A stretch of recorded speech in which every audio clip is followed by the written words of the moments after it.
আসসালামু আলাইকুম। Bengali limited কোম্পানির পক্ষ থেকে সবাইকে জানাই আসসালামু আলাইকুম। আজকে দেখাবো কিভাবে ডিপোজিট করবেন। ডিপোজিট করার জন্য আপনি ডিপোজিট বাটনটি ক্লিক করবেন। ক্লিক করলে এমন একটা ইন্টারফেস চলে আসবে।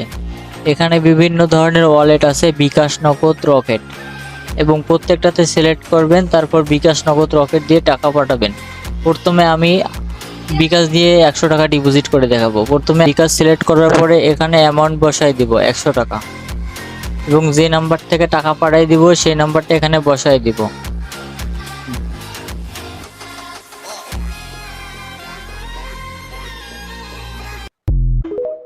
নাম্বারটা বসাই দেওয়া হয়ে গেলে নেক্সট বাটনে ক্লিক করে দিব। নেক্সট বাটনে ক্লিক করলে এমন একটা ইন্টারফেস চলে আসবে। এই নাম্বারটা এখানে কপি করব। কপি হয়ে গেলে আমরা আমাদের বিকাশে টাকা পাঠানো হয়ে গেলে আমরা এখানে ট্রানজাকশনটা কপি করব। ট্রানজাকশনটা কপি করে আমরা আবার ফিরে যাব সেই ডিপোজিট পেজটাতে। এখানে আমরা ডিপোজিট পেজটাতে ফিরে গিয়ে ট্রানজাকশনটা এখানে দিয়ে দিব। তারপর জমা বাটনে ক্লিক করব।